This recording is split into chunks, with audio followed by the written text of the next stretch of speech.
நான் இப்போ வந்து KRBLோட வீக்லி சார்ட் எடுத்திருக்கேன். இன்னைக்கு எங்க ட்ரேட் ஆகி முடிஞ்சிருக்குன்னு பார்த்தீங்கன்னா, 313ல வந்து ட்ரேட் ஆகி முடிஞ்சிருக்கு. நான் சொல்லியிருந்திருப்பேன் ப்ரீவியஸ் வீடியோல இந்த 280ங்கிறது நல்ல ஒரு மேஜரான சப்போர்ட் பாயிண்டா இருக்குன்னு சொல்லியிருந்தேன். எப்படி சொல்லியிருந்தேன்னு பார்த்தீங்கன்னா, இந்த லோவுக்கும் இந்த லோவும் ட்ரெண்ட் லைன் போடும்போது 280ங்கிறது நல்ல ஒரு சப்போர்ட் பாயிண்டா இருந்துச்சு. ஸோ இங்க வந்து ரெக்கவர் ஆகிறதுக்கு அதிக வாய்ப்பு இருக்குன்னு சொல்லியிருந்தேன். ஒருவேளை இந்த ட்ரெண்ட் லைனை பிரேக் பண்ணிடுச்சுன்னா 240 வரைக்கும் வரதுக்கான வாய்ப்பு இருக்குன்னு சொல்லியிருந்தேன். ஸோ 280லயே நல்ல ஒரு சப்போர்ட் எடுத்துக்கிட்டு ரெக்கவர் ஆகியிருக்கு. ஸோ அதுவும் இல்லாமல் பார்த்தீங்கன்னா 200 டிஎம்ஏ நல்ல ஒரு என்கல்ஃபிங் பண்ணியிருக்கு. இதுவும் ஒரு நல்ல விஷயம். இப்போ வந்து நல்ல ஒரு புல்லிஷை நம்ம எப்போ எதிர்பார்க்க முடியும்னு பார்த்தீங்கன்னா, நான் வந்து இந்த ஹை டு லோ நான் ஃபிப்னாச்சி பண்ணி பார்க்கும்போது இதோட ஃபர்ஸ்ட் ரெசிஸ்டன்ஸ் வந்து 323 கிட்ட இருக்குது.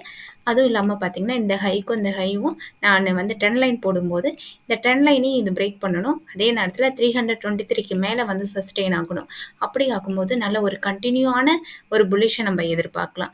அப்போ வந்து ஃபர்ஸ்ட் டார்கெட்டாக இது 370 வரைக்கும் நம்ம எதிர்பார்க்கலாம். 370க்கு மேலே சஸ்டெயின் ஆகும்போது நம்ம ஒரு 470லேருந்து 500 வரைக்குமே நல்ல ஒரு புல்லிஷை நம்ம எதிர்பார்க்கலாம். இப்போ பார்த்தீங்கன்னா வீக்லி RSI வந்து 40 கிட்ட இருக்கு. ஸோ 40ல இருக்கிறதுனால இப்போ வந்து இது கன்சால்டேஷனில் இருக்கு. ஸோ 40க்கு மேலே சஸ்டெயின் ஆகும்போது ஒரு கன்சால்டேஷனில் ஒரு புல்லிஷை நம்ம எதிர்பார்க்கலாம். அதுவே வந்து 60க்கு மேலே RSI போகும்போது நல்ல ஒரு புல்லிஷை நம்ம எதிர்பார்க்கலாம். ஒருவேளை 40 பிரேக் பண்ணிட்டு கீழே வந்துச்சுன்னா தான் பியரிஷ்கான வாய்ப்பாக இருக்கும். KRBLோட ஃபண்டமெண்டலை நம்ம பார்க்கும்போது இதோட மார்க்கெட் கேபிட்டலேஷன் வந்து 7167 க்ரோஸ் கிட்ட இருக்குது. இவங்களோட புக் வேல்யூ வந்து 200 கிட்ட இருக்குது. இப்போ இவங்க ட்ரேட் ஆகிட்டு இருக்குது 313 கிட்ட.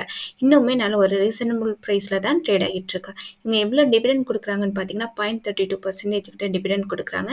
இண்டஸ்ட்ரி பி வந்து 35 கிட்ட இருக்குது. ஸ்டாக் பி வந்து 12 கிட்ட இருக்குது. இண்டஸ்ட்ரி பியோட ஸ்டாக் பி கம்பேர் பண்ணும்போது நல்லாவே கம்மியாக தான் இருக்குது. ROC வந்து 20% கிட்ட இருக்குது. ROE வந்து 16% கிட்ட இருக்குது. ஒரு ஷேருக்கு இவங்க 25 ரூபீஸ் கிட்ட earn பண்ணுறாங்க.